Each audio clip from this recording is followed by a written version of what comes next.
Assalamualaikum warahmatullahi wabarakatuh. Ketemu lagi bersama saya Samsir Alam.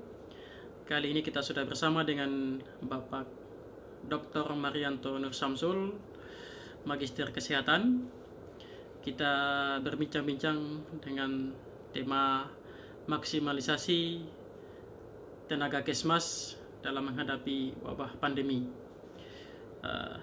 Bisa dibuka sedikit Pak Dokter tentang tema ini? Saya jelaskan kepada masyarakat sekaligus edukasi kepada masyarakat, terutama tenaga kesehatan, yaitu kesehatan masyarakat. Ya, baik. Bismillahirrahmanirrahim. Assalamualaikum warahmatullahi wabarakatuh. Alhamdulillahi wahda. Wassalatu wassalamu ala nabiyya ba'da amma ba'd.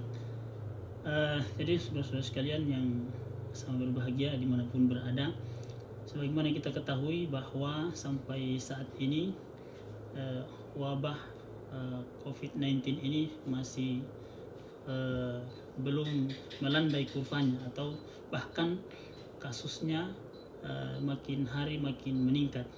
Tentu ini adalah sesuatu yang menyita waktu dan kesempatan untuk memikirkan secara maksimal, sehingga kita harapkan peran-peran tenaga kesehatan dalam menyelesaikan masalah ini atau dalam menangani masalah ini dimaksimalkan, terutama peran kesehatan masyarakat secara umum maupun tentu tenaga kesehatan dalam hal ini, misalnya tenaga preventif dan promotif dalam melakukan penanganan terhadap kasus ini. Kita ketahui bahwa berbicara tentang wabah, tentang pandemi ini di masyarakat, kita bicara tentang masalah kesehatan masyarakat. Karena itu tenaga kesehatan masyarakatlah yang seharusnya berada di garda terdepan dalam menangani COVID-19 ini. Karena tenaga kesehatan masyarakat yang bersentuhan langsung di lapangan dengan masyarakat. Kalau kita melihat berbagai macam pengakuan dari instansi pemerintah dan seterusnya, bahwa pemerintah telah maksimal melakukan upaya-upaya untuk menyelesaikan kasus ini. Tetapi kalau kita analisis lebih jauh dari peran-peran yang dimainkan atau dilakukan, nampaknya kita menemukan masih ada hal-hal yang harus dievaluasi, ya, yang harus diperbaiki, atau bahkan dalam tanda kutip ya harus dikritisi terhadap peran-peran yang dilakukan oleh tenaga kesehatan masyarakat, tentunya dalam upaya pencegahan dan penanggulangan masalah virus ini. Kalau kita tinjau dari segi ilmu kesehatan masyarakat, khususnya dalam ilmu promosi kesehatan, seharusnya ya idealnya kasus ini tidak meningkat jika peran tenaga promosi kesehatan di masyarakat itu dilaksanakan secara maksimal. Karena di antara tugas tenaga promosi kesehatan masyarakat, baik itu melalui puskesmas atau melalui lembaga-lembaga swasta, LSM dan seterusnya, adalah upaya untuk mencegah ya terjadinya penularan penyakit. Karena itu di antara materi yang disampaikan oleh tenaga kesehatan masyarakat kepada masyarakat adalah tentang cuci tangan, CTPS, ya, cuci tangan sesuai dengan standar, kemudian ya memakai masker, kemudian menjaga kebersihan yang termaktub di dalam konsep perilaku hidup bersih dan sehat. Ya, dalam konteks ideal, seandainya tenaga promosi kesehatan masyarakat di puskesmas melakukan peran-perannya secara maksimal, melakukan penyuluhan kepada masyarakat, melakukan edukasi, penyampaian, social support, kemudian empowerment kalau perlu, ya pendampingan terhadap masyarakat dalam rangka meningkatkan kesadaran mencegah penyakit ini, maka seharusnya ya masyarakat ya dengan sendirinya atas kesadaran sendiri karena kerja keras dari tenaga prokes itu sudah bisa mengantisipasi ini. Tetapi nampaknya justru semakin hari kasus ini semakin meningkat, apatah lagi sekarang ini pemerintah mencanangkan yang namanya rapid massal. Di mana-mana sekarang diadakan rapid massal, kemudian swab massal, maka akan memperlihatkan lonjakan kasus yang semakin tinggi ya, secara nasional termasuk di Provinsi Sulawesi Tenggara dan di Kota Bau-Bau. Setiap hari kita melihat ya pengumuman dari tim gugus COVID-19 ini selalu ada kasus-kasus yang meningkat, puluhan ya, bahkan ya di atas 50 sampai 80 dan seterusnya. Karena itu peran-peran tenaga kesehatan masyarakat ini harus dimaksimalkan ya, khususnya yang berada di instansi-instansi pemerintah, dinas kesehatan, kemudian di puskesmas sebagai tenaga yang langsung berhadapan dengan masyarakat. Sampai di mana Pak batas yang inilah peran Kesmas, misalkan sebagai contoh kalau di instansi kesehatan kayak puskesmas, rumah sakit, seorang dokter atau bidan atau tenaga medis lainnya kan jelas kan langsung bersentuhan dengan pasien. Kalau tenaga Kesmas di mana perannya Pak? Iya.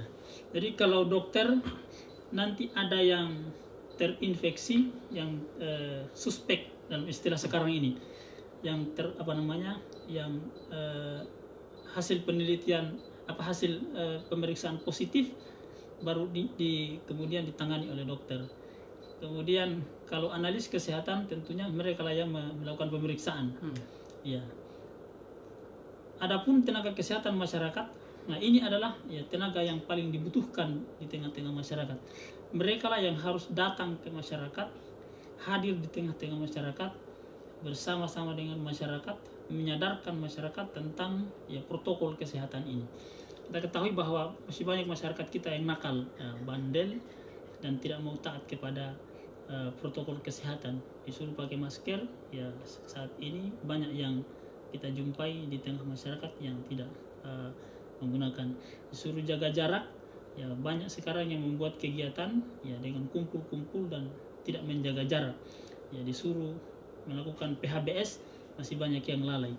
Karena itu seharusnya tenaga promkes, ya tenaga kesehatan masyarakat hadir di tengah-tengah masyarakat untuk bersama-sama dengan masyarakat, memampukan mereka, menyadarkan mereka, memberikan edukasi, memberikan pendidikan, memberikan konseling, penyuluhan secara langsung kepada masyarakat agar supaya masyarakat ya meningkat kesadarannya untuk melakukan protokol kesehatan ini, sehingga ya tidak semakin meningkat kasus. Ini kan kenapa terjadi kasus, kan terjadi kontak ya, maka tidak terjadi apa yang disebut dengan jaga jarak ya, social distance, kemudian physical distance, itu tidak terjadi ya, sehingga terjadi kontak dan terjadi penularan ya. Virus itu kan dari droplet kemudian lompat 1 meter atau 2 meter atau 1,5 meter ya, kemudian mengenai orang lain atau dihirup lagi dropletnya seterusnya, sehingga terjadi. Sedangkan kalau protokol kesehatan dijalankan, jaga jarak, maka tentu ya virusnya tidak akan sampai kepada orang lain ya. Hanya saja memang masyarakat kita ya masih banyak yang belum mau diatur ya, sehingga ini dibutuhkan peran tenaga kesehatan masyarakat. Sehingga menurut saya yang orang-orang puskesmas ya, orang-orang kesmas, orang puskesmas, promkes, kemudian ya semua tenaga kesehatan di puskesmas memang harus ya menyusun strategi, menyusun rencana untuk berbagi, turun dan hadir di tengah-tengah masyarakat agar supaya mereka dapat langsung membersamai masyarakat, menyatu dengan masyarakat, lalu kemudian menyampaikan kepada mereka untuk mematuhi protokol kesehatan ini. Ya, kalau tidak maka ya masih akan terjadi kumpul-kumpul, social distancing tidak akan dijalankan, mungkin juga PHBS tidak akan dijalankan. Mereka pulang dari pesta, dari rapat, dari berkumpul dengan orang banyak, kemudian mereka tidak mencuci tangan, tidak mengganti baju, kemudian tidak pakai hand sanitizer dan seterusnya. Maka itulah ya faktor-faktor yang akan menyebabkan kasus ini akan tetap ada dan akan tetap meningkat. Apalagi ya vaksinnya kita dengar-dengar nanti di awal 2021 kalau jadi, insya Allah.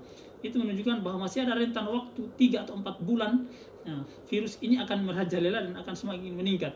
Ya, kita berharap ini peran ya tenaga kesehatan masyarakat ya sebagai tenaga kesehatan garda terdepan untuk datang dan hadir di tengah-tengah masyarakat, menyampaikan kepada masyarakat agar supaya mematuhi protokol kesehatan. Ya, mungkin kalau saya mengatakan seperti ini ada yang bilang bahwa kita sudah lakukan, tetapi coba dievaluasi, apakah sudah maksimal atau belum. Kalau hanya datang kepada mereka kemudian menyampaikan pakai masker, kemudian protokol kesehatan dan lain, itu belum tentu akan menimbulkan kesadaran mereka. Tetapi bagaimana datang bersama dengan mereka, kalau perlu mengawasi mereka, kalau perlu ya menjaga mereka agar supaya tetap terjaga, dan itu dibiasakan berulang-ulang setiap hari. Ya tentu akan berganti, misalnya bergantian. Ya, jangan satu kali satu pekan, apalagi satu kali satu bulan, atau nanti ada hal-hal yang nanti ada kasus baru turun lagi di lapangan, maka tentu ini akan menyebabkan kasus ini akan semakin ada terus. Ya, saya kira begitu. Sebagai akademisi Pak Dokter tentunya, bagaimana Bapak melihat mungkin sudah maksimal atau belum sampai dengan beberapa bulan terakhir ini tenaga kesehatan terutama tenaga kesehatan masyarakat itu sendiri, apakah sudah maksimal atau belum? Ya, jadi kalau kita mencermati sampai saat ini, memang nampaknya harus dievaluasi kembali, optimalisasi peran, tentu peran negara, peran pemerintah, peran tenaga kesehatan masyarakat, peran kedokteran dan seterusnya untuk menangani COVID ini, sehingga betul-betul bisa diadakan akselerasi atau percepatan penanganan COVID-19. Kita melihat negara-negara yang lain, ya, kasus sudah mulai melandai. Ya. Di negara-negara yang lain kasus sudah mulai berkurang, dan bahkan sudah ada yang menuju kepada kehidupan yang normal. Ya, adapun kita di Indonesia nampaknya ini harus dimaksimalkan. Ya, apalagi sekarang ini program pemerintah memperbanyak testing, ini menunjukkan bahwa harus ada persiapan yang lebih optimal lagi dari masyarakat. Persiapan APD, kemudian kalau kasus semakin meningkat, persiapan tempat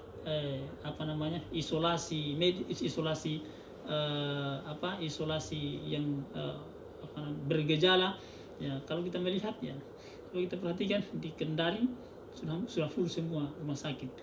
Di kota Bau-Bau juga di rumah sehat, ya, kadang-kadang kita sudah mendengar sudah mau full. Ya, karena itu ini harus dimaksimalkan. Ya, mungkin ya itu salah satu di antara mengantisipasi jangan sampai semakin banyak kasus, berarti harus disiapkan lagi tempat-tempat yang bisa dijadikan sebagai tempat isolasi. Yang kedua, persiapan peralatan pelindung diri bagi tenaga kesehatan kita. Ya, kita mendengar sampai saat ini bahkan ya APD sudah mulai menipis sementara kasus semakin meningkat. Nah, ini juga akan menjadi masalah baru bagi tenaga kesehatan. Saya kira peran-peran, ya tentu dalam hal ini bukan hanya tenaga kesehatan masyarakat, tapi seluruh masyarakat. Ya, jadi melaksanakan perannya sesuai dengan keadaannya masing-masing. Ya, masyarakat berperan untuk mencegah supaya tidak semakin meningkat kasus ini dengan menjalani dengan mematuhi protokol kesehatan. Kemudian tenaga kesehatan juga begitu, bagaimana maksimalkan perannya di masyarakat untuk mengajak masyarakat agar supaya ada kesadaran dan kemauan untuk mencegah penyakit ini.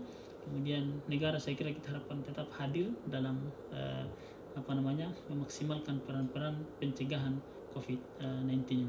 Saya kira demikian. Ya, terakhir mungkin Pak, ya.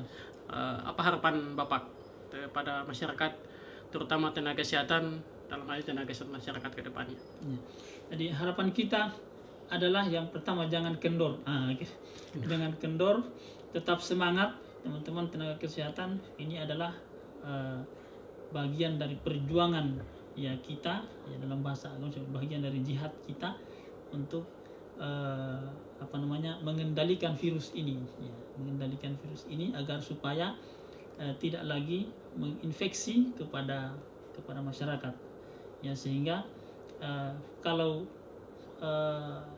ada yang mengkritik, tentu itu wajar-wajar saja, karena ya orang ingin kasus ini selesai, tapi sampai hari ini belum selesai. Tetapi kita ya sebagai tenaga kesehatan masyarakat, saya juga secara pribadi tentunya ya dalam mengajarkan ilmu-ilmu ini kepada mahasiswa, tentu kita akan sampaikan ya betapa mulianya pekerjaan ini, peran-peran kita maksimalkan di masyarakat. Demikian juga dengan teman-teman yang lain tenaga kesehatan, khususnya kesehatan masyarakat. Mari kita tetap jaga semangat, kalau perlu kita tingkatkan semangat kita agar supaya maksimalisasi peran kita dapat kita optimalkan dan dapat kita wujudkan di tengah-tengah masyarakat. Ya, saya kira demikian. Ya, selamat berjuang, bekerja keras untuk mengatasi atau mengendalikan virus corona ini. Ya, terima kasih Pak Dokter atas waktunya. Ya, mohon maaf bila ada salah kata. Sampai jumpa di video berikutnya. Wassalamualaikum warahmatullahi wabarakatuh. Assalamualaikum warahmatullahi wabarakatuh.